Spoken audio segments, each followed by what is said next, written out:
Today, we're going to connect the dots between a high-stakes ultimatum in the Middle East and the wild swings you're probably seeing in your portfolio. So let's just dive right in. Yeah, this is the question on every investor's mind, right? After a pretty strong start to the day, why did the market suddenly get so jittery and lose its nerve? Well, the answer is unfolding halfway across the world, but its effects, they're being felt right here in our wallets. Here in India, the market had one of those days. A classic up, down, flat kind of day. The big indices, the Sensex and the Nifty, they kicked off with some nice gains, but just couldn't hang on. By the end of the session, they were almost exactly where they started. And it's all thanks to a sudden spike in volatility. What we're really seeing is a market that's caught in a massive tug of war. On one side, you've got this resilience. You have buyers who are trying to push prices up. But on the other side, there's this heavy, heavy pull from global uncertainty, and specifically the rising price of crude oil, which, as you know, is a huge red flag for an oil-importing country like India. So, to really understand this global uncertainty, we have to go right to the source. Let's start with Section 1, the flashpoint in the Strait. This is the incident that triggered all this tension. So the flashpoint is the Strait of Hormuz, which is one of the world's most critical waterways for oil shipments. Over the weekend, reports of gunfire just erupted out of here, completely shattering a ceasefire and, well, setting off a global chain reaction. In response, U.S. President Donald Trump accused Tehran of what he called a serious violation. In a post on Truth Social, he claimed that Iranian forces fired on international vessels. We're talking a French and a British ship. This, he said, was a total violation, and it happened right as Tehran decided to reclose the strait. And that incident led to a really sharp response. Which brings us to Section 2, Trump's fiery ultimatum, where the rhetoric really, really escalates.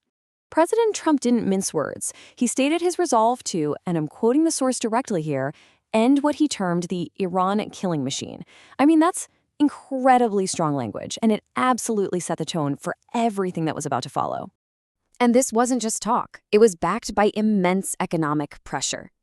Trump claimed that because of the existing U.S. naval blockade, Iran is losing a staggering $500 million every single day, all while saying the United States loses nothing. He then basically presented Tehran with two very clear and very different paths forward.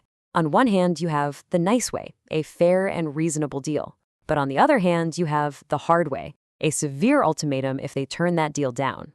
And that hard way was spelled out in no uncertain terms. I mean, here's the direct quote from the president. The United States is going to knock out every single power plant and every single bridge in Iran. A direct and pretty stark threat against the nation's core infrastructure. But, just as tensions reached a boiling point, another door seems to open. And that's Section 3, a diplomatic lifeline, a potential last-ditch effort for peace. So, despite all that aggressive rhetoric, President Trump also confirmed that high-stakes negotiations are actually set to resume in Pakistan. These critical talks are being called the Islamabad Dialogue. And this is all happening fast. The U.S. Special Envoy Steve Witkoff is arriving in Islamabad on Monday evening. Formal talks are set to kick off on Tuesday and could even extend into Wednesday. The clock is definitely ticking. Okay, so let's tie all these threads together in our final section, the tug of war and how this clash between conflict and diplomacy is rattling the markets. This brings us right back to those two opposing forces, doesn't it? On one side, you have the hard way, military pressure, threats, all the stuff that creates fear and drives up oil prices. But on the other side, you've got the nice way, this chance for diplomacy that offers a glimmer of hope, and the market is caught smack in the middle of this seesaw.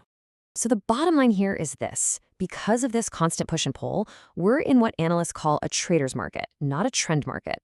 What that means is that sentiment is fragile. The market is swinging on headlines, not on long-term fundamentals. And until we get some real clarity, you can expect this volatility to stick around. Which leaves us with the final critical question. As the world and the markets hold their breath, is it going to be a peace deal or is it going to be military confrontation? Which side is ultimately going to win this incredibly high-stakes tug of war?